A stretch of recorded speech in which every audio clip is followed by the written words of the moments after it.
Well, the new year will bring about some new changes for our finances, especially our Social Security and our retirement. Here with more this morning is Jim Heafner, certified financial planner and president of Heafner Financial. He's known as Carolina's retirement coach. He joins us every Wednesday morning to help us get financially fit. Jim, good morning. Thank you so much for being here, as always. Great to see you. How are you doing? Let's start here. I don't care if whether you're a millennial, you're a Generation Xer, you're a baby boomer, or you're just a little bit older, and in retirement, the cost of living adjustment, it affects absolutely everybody. So can you kind of expound on what is the cost of living adjustment and how that kind of really affects everyone? Yeah, we hope it affects us. Yes.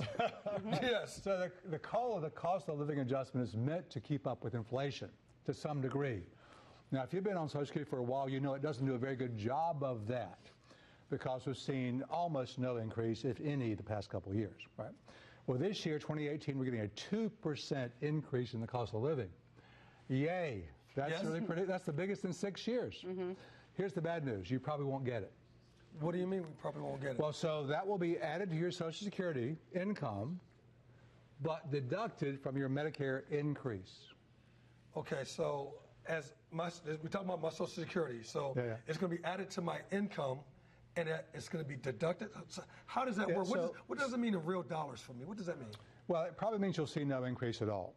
So, you know, when you take Social Security and you're on Medicare, your Medicare is deducted that premium from your Social Security check. Yes. Now, even though Medicare is not rising this year, it's going to stay at $134 for new enrollees. The increase you're getting on your Social Security check will be used to offset past increases that you weren't paying on your Medicare. So don't expect any increase. You might get it, but probably zero. Wow, that's kind of messed up. Yeah, sorry. Right, I didn't write the laws. I know. Yeah, you did this. Bringing you the news here. You didn't write the laws. So, okay, how does that also with our taxes when it comes to paying tax on your Social Security? We still doing all the taxes on Social Security with that? Well, yeah. So while we're working, right, we're having 7.65% of that paycheck, up to $127,000, deducted from that paycheck. Okay. Now, your employer also pays the same from his part of the deal, right? Okay. Well, this year it's going to go up to $128,400. So if you're making at least that much money, you'll see an increase in your FICA taxes, not income taxes. That's separate. So that FICA tax, what is that FICA tax, and what is that increase? What is that percentage against my taxes on that FICA? Well, it's 7.65% of your income up to $128,000. That's going to be set aside. 6.2 for Social Security, 1.45 for Medicare. So, Jim, let me ask you this. How can we get more out of our benefits in retirement? Well, the first thing is to take your Social Security at the right time. You want to know what's the best age to begin your Social Security. Now, most people look at that and say, well, my life expectancy is going to be this, and the break-even's here, I'll take it. Well, that's one part of it. But one, I view it that you should be looking for a long life in case you have one. But the other factor is, what does your tax plan dictate about when you should take Social Security? Because there's a huge tax piece of this, too.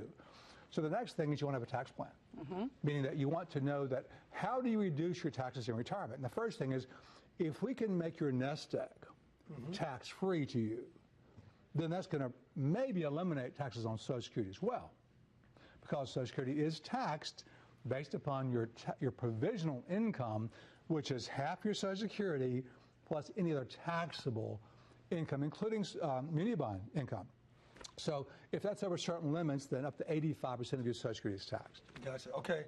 Most of us fear this, not older people, but a little bit young people, some of the baby boomers. The young ones like you. Like mine. I'm 54 years old. What if Social Security goes away? What's it going to look like in the future? Well, great question.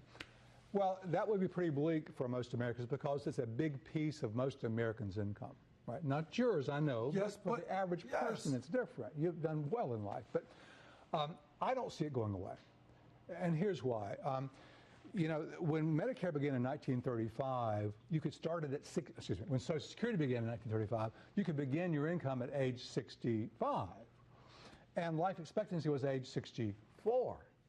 So the average person didn't get any at all. Gotcha. Well, now you can take it at 62, and we're living to be 80, 90, 100 years of age. It wasn't built for that. The easy fix for Social Security is to push back the beginning date. When you're living to 100, you shouldn't start it at 65 or 2. It should be 70 or 75. So look forward to that changing if it happens. Look, we're okay. We're old enough. We're going to get ours. It's the younger people who have a concern. Will they get theirs? I don't know. Well, if you need help planning for retirement, call Jim Heafner. The first 5 qualified callers will receive a complimentary, no-obligation financial review. The number, it's there on your screen, 704-552-1230. You must have a minimum of $500,000 of investable assets to qualify. Again, the phone number, 704-552-1230, or visit Jim's website. It's you'lljustknow.com, you'lljustknow.com. Jim Heafner, thank you very much. Thank you very much. All right.